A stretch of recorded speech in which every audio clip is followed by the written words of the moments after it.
नमस्कार। आज का हमारा टॉपिक जैसा कि आप लोग देख रहे होंगे यूपीपीएससी मेंस की आंसर राइटिंग का है।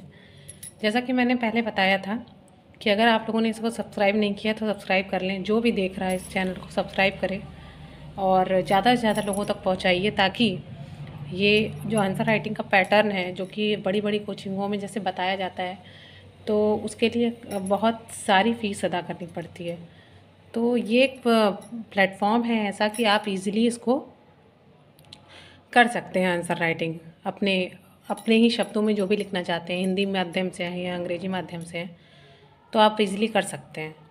और यूपीएचईएससी वाले बच्चों को कल के लिए ऑल द बेस्ट। कल पेपर है उनका, तो आप लोग अच्छे से एग्ज़ाम दीजिएगा। और दूसरी चीज़ ये है कि मैं बहुत दिन से सोच रही थी कि मेंस आंसर राइटिंग स्टार्ट करूं सब्जेक्ट वाइज, लेकिन उसको स्टार्ट करने से पहले अगर मैं क्वेश्चन दूंगी या मेरी टीम आप लोगों को क्वेश्चन देती है जो मैं अपने कोचिंग सेंटर में बताती हूँ बच्चों को, जैसे मैंने क्वेश्चन दिए आपको उसके आंसर लिखने, लेकिन आंसर लिखने का पैटर्न क्या होना चाहिए। सबसे पहली बात ये होना चाहिए, आप कोशिश कीजिए कि आपका आंसर क्लियर हो। अब क्लियर कैसे रहेगा कि 3 चीज़ों में रखिए कि थोड़ा सा इसकी बिगनिंग बताइए, फिर बीच का इसका मेन कोर्स बताइए, फिर डेजर्ट वाला वही कंक्लूजन बताइए। हमेशा 3 सेगमेंट में इसको बांटिए, तो इससे क्या होता है, बहुत अच्छा इम्पैक्ट पड़ता है कोई भी आंसर आप लिखते हैं तो उसके लिए। ये ज़्यादा बड़ा वीडियो नहीं होगा, छोटा सा ही वीडियो बनाऊंगी जिसमें कि आपको पूरी समझ हो जाएगी कि कैसे लिखेंगे तो ज़्यादा मार्क्स गेन कर पाएंगे।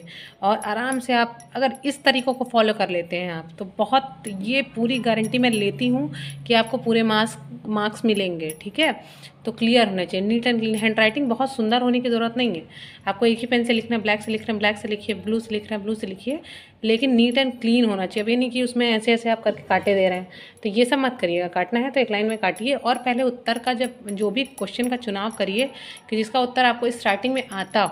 अगर आंसर नहीं आ रहा है तो उसको उस समय के लिए स्किप करके आगे निकल जाइए, जो आंसर आ रहा है फिर बाद में उसको कर लीजिएगा। छोड़ना कुछ नहीं है, करना सभी कुछ है। इससे पहले वीडियो में भी मैंने बताई थी ये चीज़। उसके बाद आता है आपका फ्लो चार्ट। सपोज़ करिए एक क्वेश्चन लेते हैं हम लोग कि यूट्रॉफिकेशन का, सुपोषण का, झीलों में सुपोषण का हम लोग लेते हैं क्वेश्चन। झीलों में सुपोषण, झीलों में सुपोषण। अब झीलों में सुपोषण का मतलब क्या होता है कि यहाँ पे किसकी मात्रा बढ़ जाती है, शैवाल प्रस्फुटन हो जाता है, नाइट्रेट की मात्रा बढ़ जाती है। तो इसका आप एक चार्ट बना सकते हैं कि सबसे पहले क्या हुआ, झीलों में सुपोषण, पहले आपने हेडिंग डाली, फिर उसके बाद चार्ट बाय चार्ट आप बनाते चले गए, और लास्ट में आपने लिख दिया, लास्ट में शैवालों को प्रस्फुटन हो गया, जो डिज़ोल्व ऑक्सीजन थी वो बहुत ज़्यादा बढ़ गई है ना, वो बहुत ज़्यादा बढ़ गई। तो अब वो बढ़ गई है तो आप इसका फ्लो चार्ट एक बना सकते हैं। दूसरी चीज़ मैंने बताई डायग्राम।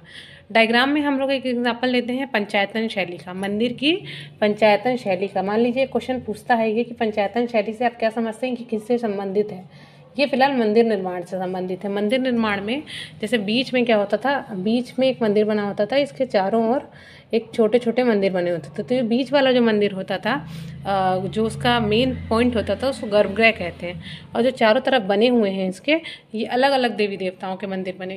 ये शैली जो है पंचायतन शैली आई।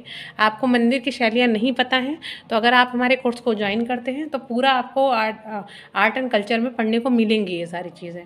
ठीक है, तो वो तो अलग बात है, नागर शैली, वेसर शैली, जो हम लोग उत्तर भारत की या दक्षिण भारत की शैली हम लोग करेंगे पढ़ाई में। फिर उसके बाद आता है डाटा। डाटा से संबंधित कि कितने, सपोज करिए जनसंख्या पे कोई चीज़ आ गई कि जनसंख्या पे नहीं तो आप पेड़ों पे ले सकते हैं कि वन रिपोर्ट के अनुसार पेड़ों को किस तरह से बढ़ाना चाहिए, या पेड़ों की बढ़ती संख्या से क्या फ़ायदा है, या फिर ग्लोबलाइजेशन क्या है। या फिर एक और क्वेश्चन हम लोग ले सकते हैं कि ग्लोबल वार्मिंग से क्या हो रहा है, और इसको टैकल करने के लिए सरकार द्वारा उठाए गए कदम एवं विश्व द्वारा उठाए गए कदम। तो आप इसमें डाटा दे सकते हैं कि 35% एनडीसी दे रहा है इंडिया में, तो कितना परसेंट सोलर का जा रहा है, कितना परसेंट विंड एनर्जी का जा रहा है। तो ये सॉरी, तो ये डाटा आपने दिया। ठीक है, फिर आता है ग्राफ्स। ग्राफ्स कहाँ बताएंगे? ग्राफ्स नोटेस्टीन ने जैसे मान लीजिए डेमोग्राफी अपनी दी है, जनसंख्या विभाजक वर्ष 1921 था या फिर ओम्स लॉ पूछ दिया आपको तो आप उसको बना के बता रहे हैं स्थिर है, ठीक है, आई और बी के बीच का कर्व। तो ये सारी चीज़ें आपको ग्राफ्स के माध्यम से बतानी होंगी। तो ये पूरा इसका सार है, ऐसे लिखा जाता है। अगर कोई भी जो भी आपका क्वेश्चन है तो बहुत मार्क्स गेनिंग होता है।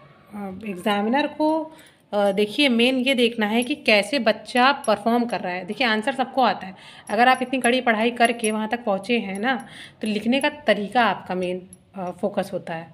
अगर आप लिखते अच्छे से हैं, सब कुछ अच्छा है आपके पास सारी चीज़ें हैं, तो आप अच्छा परफॉर्म कर पाएंगे बिल्कुल वहाँ पर। नहीं तो फिर चीज़ें तो कुछ परसेंट तो देखिए मैं किस्मत को भी मानती हूँ कि कई लोगों ने वहाँ कमेंट किया कि अरे नहीं होगा ही नहीं, इतने लोग छट जाएंगे, 230 सीटें हैं तो 280 सीटें हैं, पता नहीं क्या क्या कुछ भी हो रहा है। एक दूसरे पे मतलब जैसे बिल्कुल युद्ध शुरू हो जाएगा कमेंट सेक्शन में ही।